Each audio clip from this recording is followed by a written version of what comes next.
So this is my PC, which died a death over a year ago. I went to turn it on one day and nothing came on. It didn't do anything. The monitor remained off.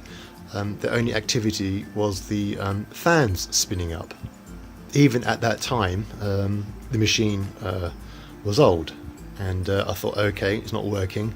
Rather than trying to fix it, which I tend to do, I mean, all my PCs have been built by myself, I thought I would use it as an excuse to upgrade. So whilst looking for a new base unit, I was using my laptop. I fell into the routine of using the laptop, and I didn't bother looking for a base unit.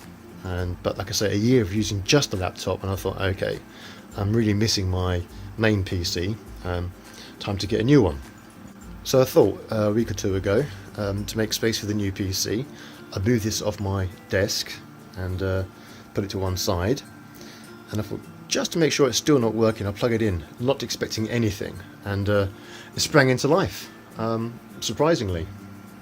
That sort of failure can be down to a couple of causes, but one of the prime suspects is the hardware making intermittent contact.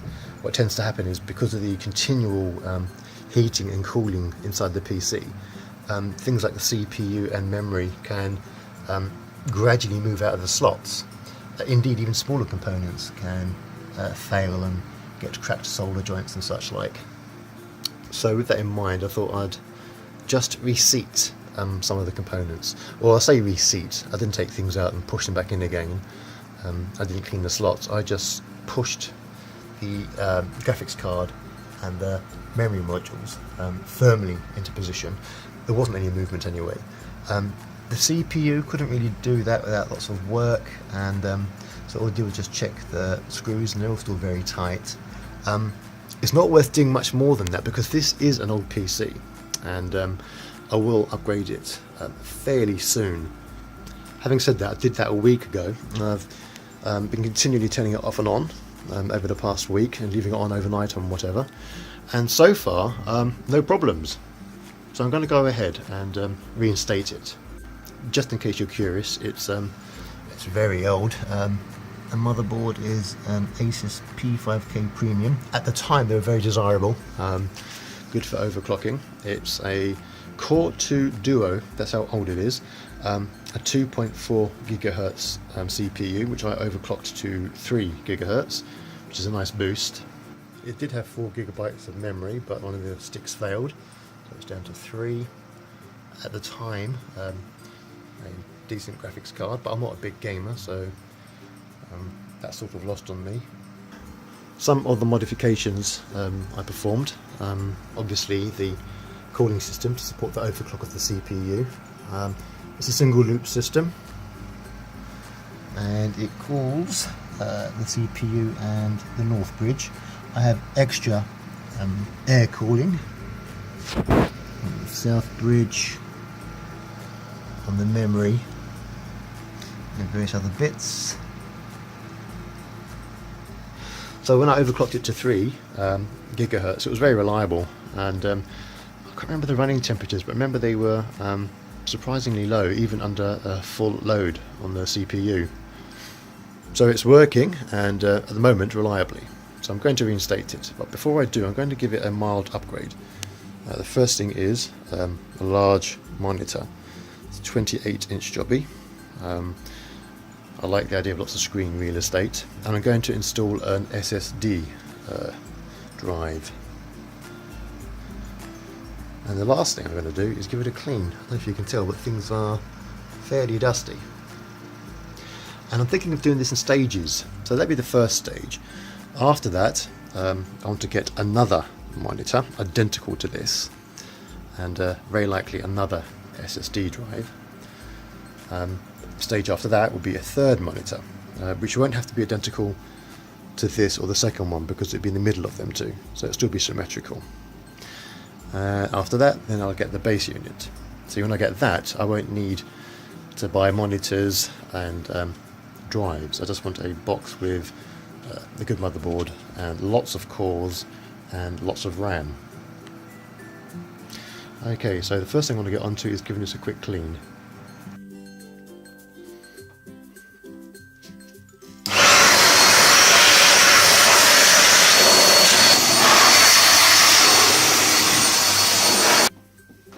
Yuck.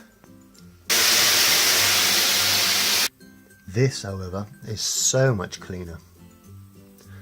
I don't know if you can tell on the video, but in real life, up close, this is so much better. Okay, let's sort that desk out.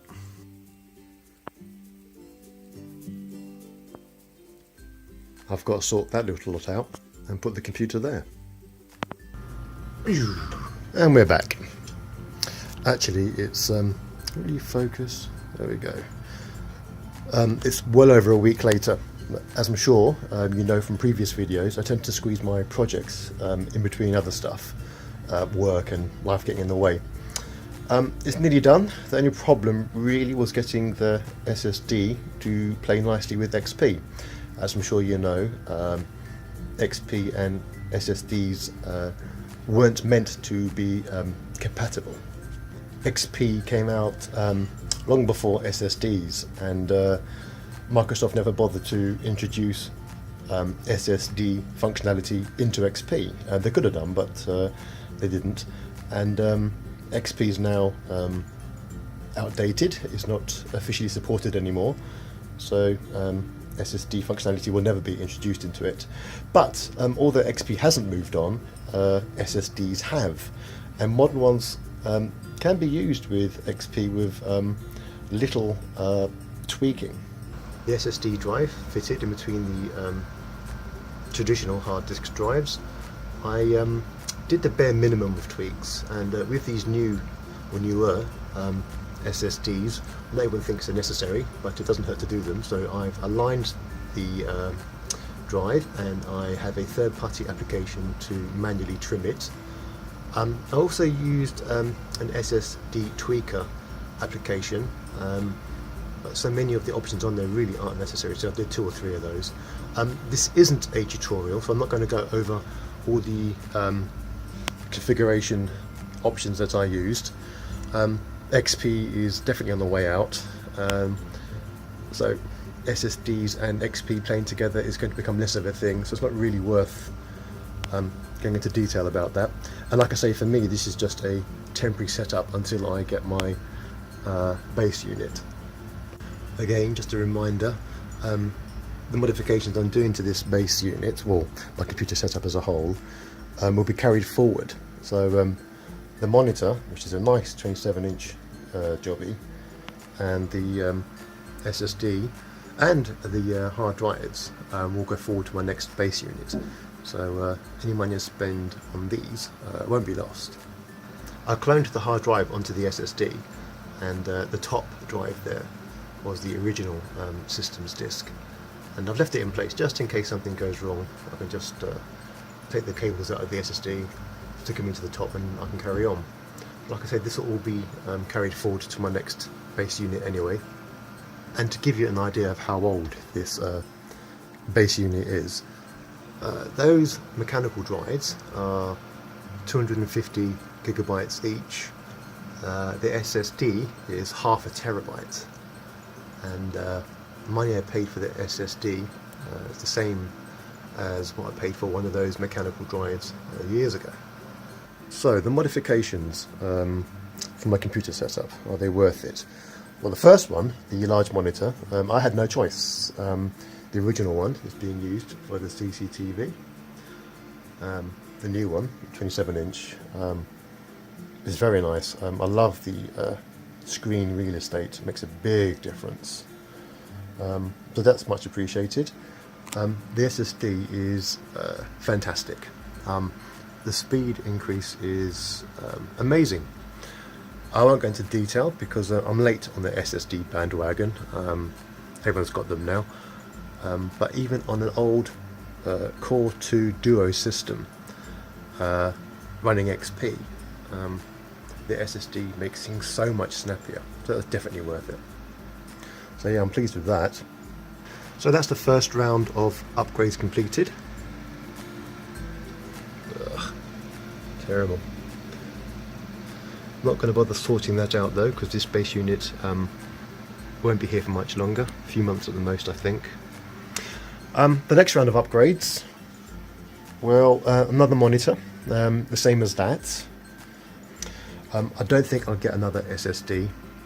When I get the base unit, it's going to have one pre-fitted with an OS on it. So that's taken care of, really.